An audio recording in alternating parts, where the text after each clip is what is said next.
Voici donc le tout nouveau 4070 de Nvidia. Et généralement, les cartes Nvidia sont un sujet un peu intéressant, vous savez, car beaucoup de gens pensent que Nvidia facture leur prix très élevé et que ce sont des cartes trop chères et très chères. Mais celui-ci, en tant que créateur, je pense que c'est une très bonne nouvelle pour vous.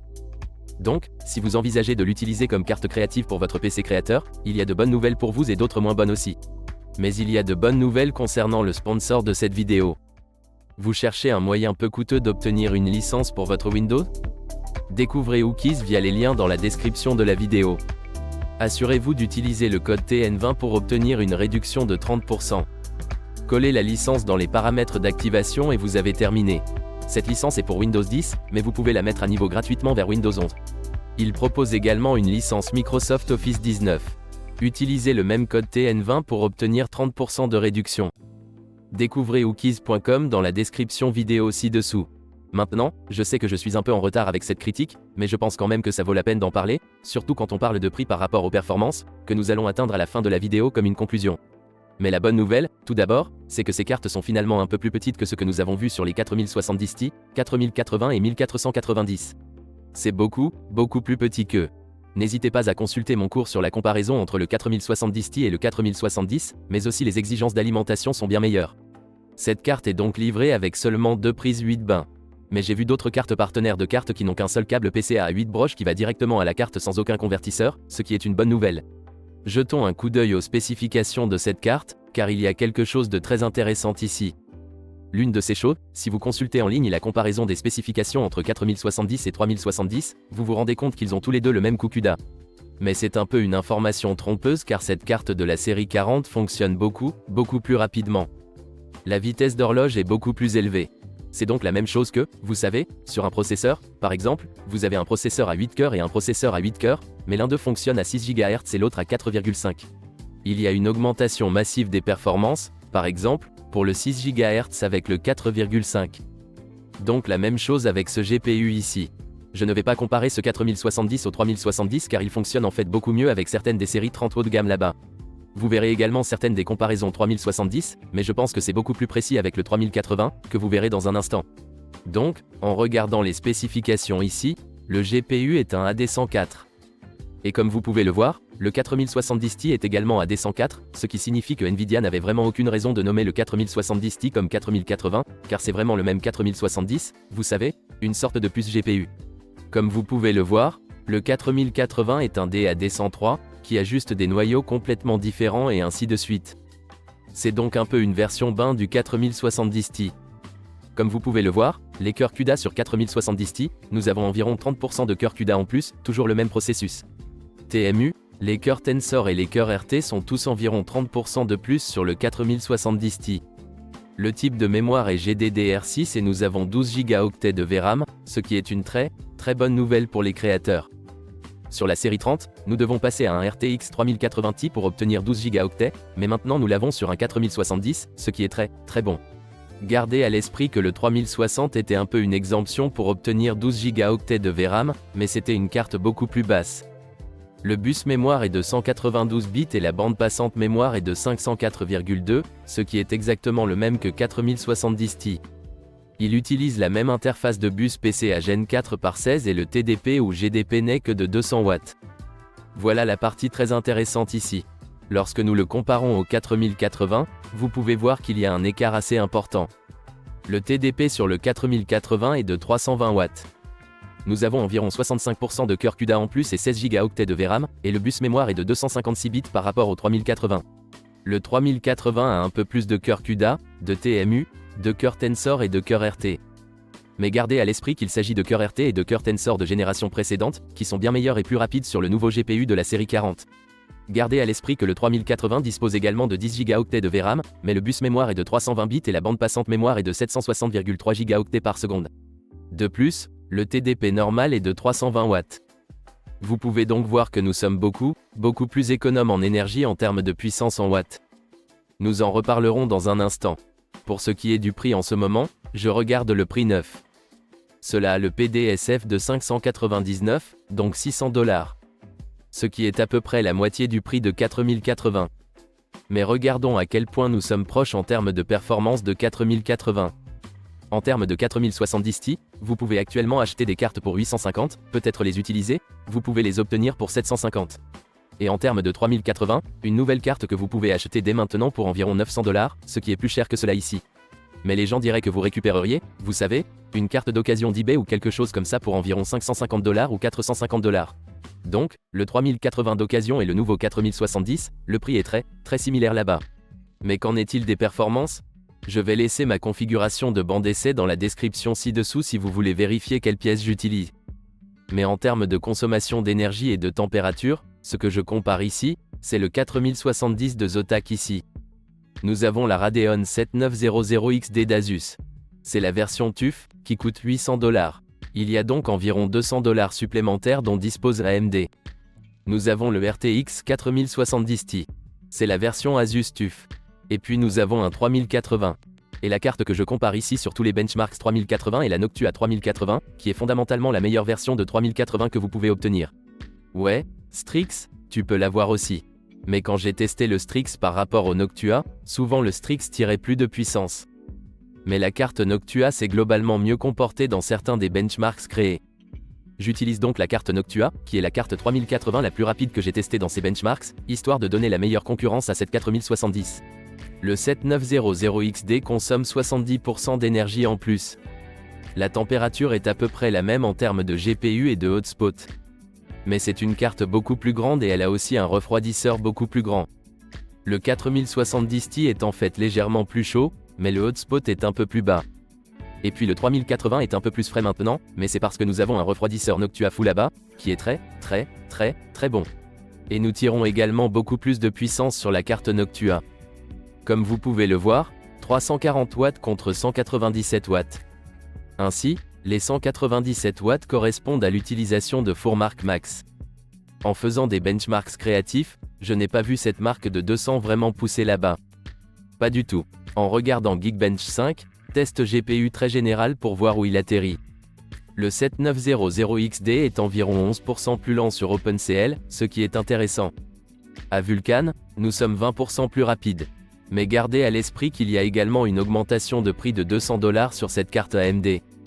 Le 4070 Ti est environ 18% plus rapide dans CUDA et OpenCL, pas tellement sur le score Vulkan.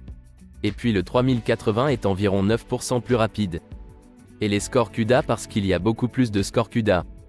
L'OpenCL est environ 7,5% plus rapide car, encore une fois, il y a plus de cœurs. Mais dans Vulkan, c'est légèrement plus lent. Nous pouvons donc voir à peu près où il atterrit en termes de GPU là-bas. Ce 4070 avait les scores les plus bas que j'ai enregistrés sur Photoshop, non pas en termes de score GPU, mais en termes de scores globaux.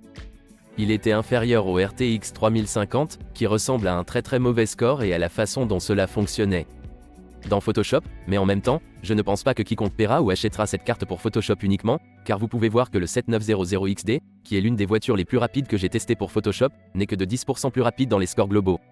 Et puis les goûts de 3080 ne sont que 2% plus rapides. Et puis 4070 Ti est environ 4% plus rapide dans les scores globaux. Donc, oui, en termes de performance dans Photoshop, c'est un peu plus bas. Quelle que soit la carte RTX que vous avez vraiment pour Photoshop, il n'y a pas beaucoup de différence. Il y a donc une relation intéressante entre cette carte et Photoshop là-bas. J'ai remarqué que certains des scores de référence étaient vraiment élevés, mais la plupart du temps, la moyenne est beaucoup plus basse. Si je regarde les scores très élevés que j'ai obtenus, car il y en avait aussi beaucoup, alors ceux-ci seront en fait une sorte de référence quelque part autour du 3090 Ti et du 3090, ce qui est vraiment une bonne nouvelle et montre que la carte peut bien fonctionner, mais la moyenne était un peu faible. Dans Lightroom classique, nous allons ignorer cette référence car l'augmentation ou la diminution des performances se situe dans la marge d'erreur. Ce que j'ai testé jusqu'à présent. Passant au montage vidéo et à Premiere Pro, nous avons les mêmes cartes ici et le 7900 XD ici, très intéressant, est de 7 à 10% plus lent dans les scores globaux standards et étendus. Lorsque nous examinons la lecture en direct étendue et la lecture en direct standard, c'est 29 et 28% plus lent. C'est incroyablement embarrassant pour la carte AMD. Et c'est probablement à cause des moteurs multimédia que Nvidia a là-dedans. En raison de la vitesse d'horloge de la carte est très rapide. Les moteurs multimédia fonctionneront également plus rapidement, ce qui se traduira par de très bonnes performances de lecture sur cette carte. En termes d'effet GPU, le 7900XD est environ 3% plus lent. Le 4070 Ti est 3% plus rapide et le 3080 est environ 10% plus rapide. Lorsque nous examinons le 4070 Ti, le 4070 Ti n'a augmenté que d'environ 2% par rapport au 4070, ce que vous ne remarquerez pas, mais vous remarquerez l'augmentation de prix entre le 4070 et le 4070 Ti. Mais le 3080 a toujours l'air intéressant de mieux fonctionner sur Premiere Pro. Si nous ne regardons pas le score global standard et la lecture en direct, qui est un peu meilleur sur la carte de la série 40, comme vous pouvez le voir, 7% et 12% plus lente sur la 3080. Passons à After Effects. Le 7900XD n'est que 2% plus rapide dans les scores globaux. Le même montant 4070 Ti environ 2,4% plus rapide et le 3080 environ 3,5%. Encore une fois, nous n'utilisons pas tellement le GPU ici dans After Effects, et nous avons beaucoup plus de goulot d'étranglement de RAM et de CPU là-bas. Passons à DaVinci Resolve, qui montre beaucoup plus d'utilisation du GPU. Et regardons les différences ici. Le 7900XD est environ 3% plus rapide dans le score global étendu et environ 7% dans le score global standard. Fait intéressant, les effets GPU ici sont 31% plus rapides sur la carte AMD, ce qui est beaucoup plus rapide. Mais le 7900XD est également un peu plus rapide. Le score multimédia 8K, pour une raison quelconque, est beaucoup plus rapide sur le 4070. En fait, il est plus rapide que le 4070 Ti et un 3090. Maintenant, vous pouvez voir ici que je n'ai pas de carte 3080 ici parce que le benchmark 3080 était avec une ancienne version de DaVinci Resolve, qui fonctionne en fait beaucoup moins bien. Et comme je ne l'ai pas sous la main, j'ai mis la RTX 3090. C'est l'Asus TUF RTX 3090, qui est plus du double du prix de cette carte, mais n'est que 5,6% plus rapide dans les scores globaux étendus et seulement 7,2% plus rapide dans les scores globaux standards. Évidemment, les effets GPU sont ici bien moindres. Les effets GPU sont beaucoup plus rapides sur le 3090 car double la quantité de VRAM. Mais quoi qu'il en soit, tout bien considéré, je pense que cette carte fonctionne très bien pour DaVinci Resolve. Maintenant, montage vidéo et retouche photo mis à part, regardons la 3D où nous voyons les meilleures nouvelles de cette carte. Et c'est pourquoi la série 40 est incroyable. Tout d'abord, en regardant V-Ray ici, et il est inutile de mettre les cartes AMD ici car les cartes AMD ne prennent pas en charge V-Ray. Je mets donc ici le RTX 3070, et c'est le Zotac Twin Edge. Voyons que c'est 22% plus lent dans les scores CUDA et environ 30% plus lent dans les scores RTX. C'est dingue. Le 4070 Ti est évidemment 27% plus rapide dans les scores CUDA et 25% plus rapide dans les scores RTX. Il y a donc une augmentation de marge et une sorte d'augmentation de prix logique entre le 4070 et le 4070 Ti. En termes de 3080, cette carte a beaucoup plus de scores CUDA, même si elle a beaucoup plus de scores CUDA. Nous sommes toujours 4% plus lents et 7,6% plus lents dans les scores RTX. Donc, le 4070 ici a un sens. Passons à Blender. Tout d'abord, en regardant la carte AMD contre 4070. Le 7900XD est 50% plus lent dans la scène Monster, 46% plus lent dans la scène Junkshop et 50% plus lent dans le Zotac. Et 50,6% plus lent dans la scène Classroom. C'est une augmentation insensée des performances par rapport à la carte AMD. Le 4070 Ti est de 11 à 22% plus rapide dans les scènes Monster, Junkshop et Classroom. Encore une fois, augmentation mesurable du 4070, mais le 3080 ici est de 12 à 25% plus lent dans les scènes Monster, Junkshop et Classroom, ce qui montre simplement que la nouvelle architecture, des vitesses d'horloge plus rapides comptent vraiment avec la série 40, surtout quand je fais de la 3D. Mais regardons ici le deuxième ensemble de références de Blender que j'ai comparé avec les RTX 3090, 3090 Ti et la meilleure carte qu'AMD a inventée, la 7900XTX.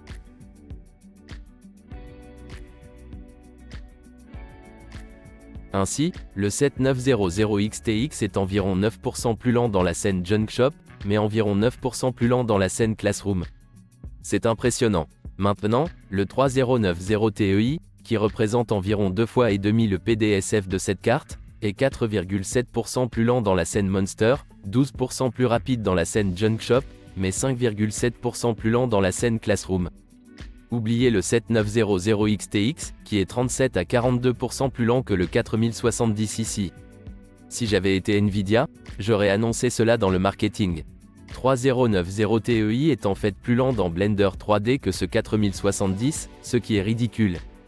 Maintenant, je comprends qu'en tant que créateur 3D, vous voudrez peut-être toujours opter pour le 3090 Ti plutôt que celui-ci en raison de la situation de double VRAM. Et peut-être à ce moment-là, peut-être même un 3090, si vous recherchez les cartes d'occasion les moins chères.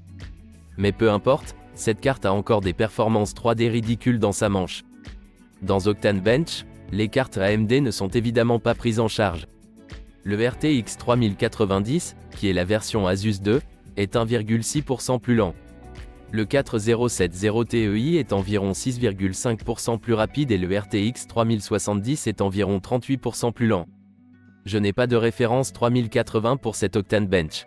Mais sachant que même le 3090 est plus lent que ce 4070, on peut s'attendre à ce qu'il soit environ 15 à 20% plus lent que le 4070. Alors maintenant, en conclusion, est-ce que cette carte en vaut la peine? Et lorsque vous regardez les performances et le prix que vous payez, ainsi que ce que vous pouvez obtenir d'autres sur le marché en ce moment, cela a beaucoup de sens pour les personnes qui créent du contenu 3D, par exemple. Si vous travaillez dans Blender, Vrin, Octane Bench ou quelque chose comme ça, nous avons les excellents pilotes de studio de Nvidia et des performances incroyables pour cela.